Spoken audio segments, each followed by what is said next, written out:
Good evening. आप सभी के लिए लेटेस्ट अपडेट ये है कि आज शुक्रवार को वित्त मंत्री निर्मला सीतारमण जी ने केंद्र सरकार की ओर से घोषित 20 लाख करोड़ के आर्थिक पैकेज के इस्तेमाल के बारे में जानकारी दी है। तो आज के इस वीडियो में हम यही बताने जा रहे हैं कि उन्होंने कृषि क्षेत्र, डेयरी, मत्स्य पालन, पशुपालन आदि क्षेत्रों के लिए क्या क्या सौगात दी है। लेकिन अगर आप मेरे चैनल पर पहली बार आए हैं तो प्लीज़ इसे सब्सक्राइब करके बेल आइकन प्रेस कर दें, ताकि संकट की इस घड़ी में लेटेस्ट अपडेट्स क्या हैं, सरकार की आर्थिक राहत की क्या क्या नीतियां हैं, नए नए राहत पैकेज क्या क्या हैं, नई नई जानकारियां क्या हैं और किन किन योजनाओं से आपको क्या क्या लाभ मिल सकते हैं, ये सारी जानकारियां आपको लगातार मिलती रहें। तो चलिए वीडियो शुरू करते हैं। वीडियो शुरू करने से पहले मैं आप सभी से एक बात कहना चाहता हूं, वो ये है कि संकट की इस घड़ी में हमारे देश के प्रधानमंत्री श्री नरेंद्र मोदी जी के द्वारा समाज के हर वर्ग के लिए, चाहे वो व्यापारी हो, चाहे किसान हो, चाहे मजदूर हो या सरकारी या प्राइवेट कर्मचारी हो, सभी के लिए राहत पैकेज की घोषणा की गई है। अब आपको ये समझना है कि आपको क्या क्या राहत मिलेगी और कैसे मिलेगी। इसलिए मेरे हर वीडियो को ध्यान से देखिए, समझिए। कोई बात समझ में ना आए तो कमेंट करके पूछ लीजिए और अपने सभी जानने वालों को, मित्रों को, संबंधियों को वीडियोस मेरे जो हैं वो शेयर ज़रूर कर दीजिए, ताकि उन सभी को जानकारी हो जाए और संकट की इस घड़ी में सरकार द्वारा दी जा रही राहत का पूरा लाभ उन्हें भी मिल सके। तो चलिए वीडियो शुरू करते हैं। तो ये है जानकारी विस्तार से। वित्त मंत्री निर्मला सीतारमण ने शुक्रवार यानी आज ही लगातार तीसरे दिन केंद्र सरकार की ओर से घोषित किए गए 20 लाख करोड़ रुपए के आर्थिक पैकेज के इस्तेमाल को लेकर जानकारी दी। आज की प्रेस कॉन्फ्रेंस में उन्होंने किसानों,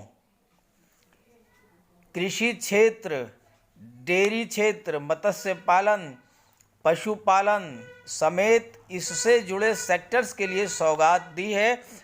प्रेस कॉन्फ्रेंस में उनके साथ वित्त राज्य मंत्री अनुराग ठाकुर भी मौजूद रहे हैं।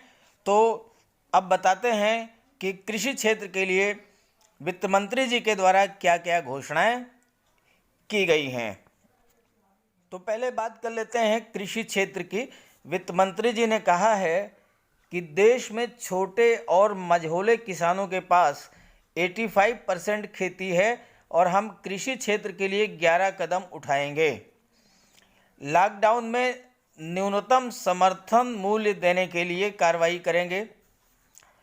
74,300 करोड़ रुपए के कृषि उत्पाद लॉकडाउन के दौरान खरीदे गए हैं।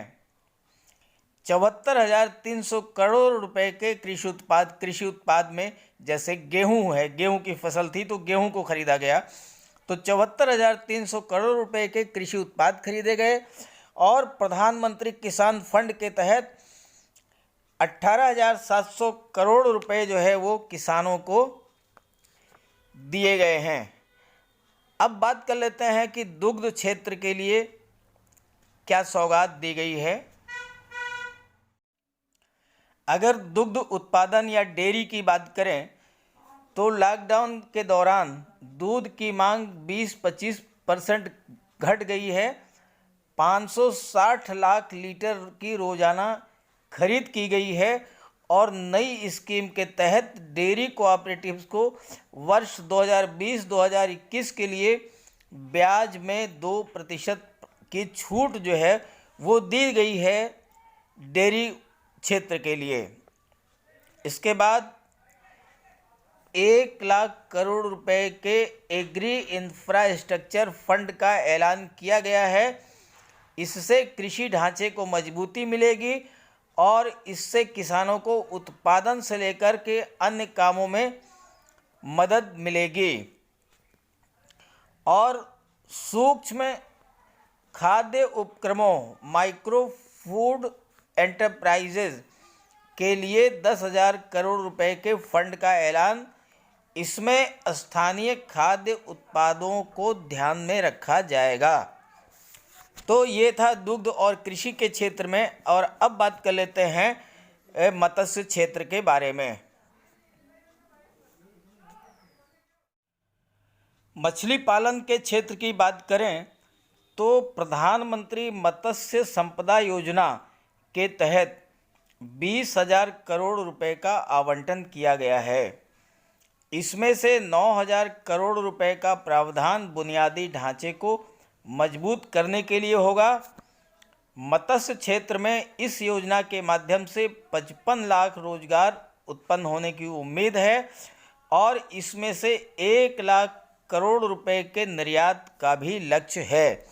मतलब मछली पालन से जो है 1 लाख करोड़ रुपए का निर्यात किए जाने का लक्ष्य रखा गया है मछली पालन के क्षेत्र में। और इसी के साथ साथ अगले 5 साल में 70 लाख टन मत्स्य क्षेत्र में उत्पादन का लक्ष्य रखा गया है।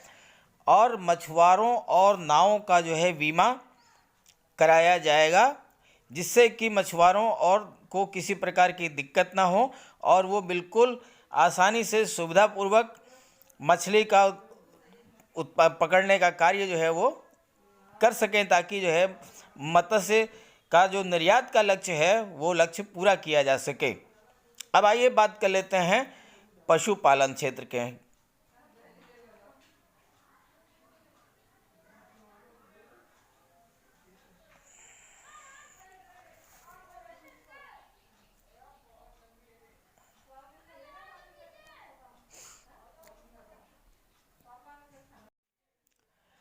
पशुपालन क्षेत्र की बात करें तो 53 करोड़ मवेशियों यानी गाय, भैंस, बकरी, सुअर आदि के 100% टीकाकरण का लक्ष्य है और इसके लिए 13,343 करोड़ रुपए खर्च किए जाएंगे। यानी पशुओं के टीकाकरण के लिए पूरी तरह से 100% वैक्सीनेशन के लिए 13,343 करोड़ रुपए का बजट रखा गया है।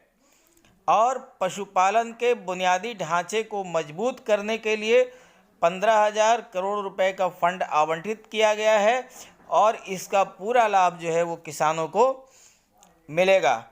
और अब बात कर लेते हैं कि हर्बल कृषि, मधुमक्खी पालन और सब्जी के क्षेत्र में क्या क्या घोषणाएं की गई हैं मुख्यमंत्री जी के द्वारा, वित्त मंत्री जी। हर्बल कृषि की अगर बात करें तो देश दुनिया में बढ़ रही हर्बल और औषधीय गुण वाले पौधों की मांग को देखते हुए हर्बल खेती के लिए 4,000 करोड़ रुपए का प्रावधान किया गया है।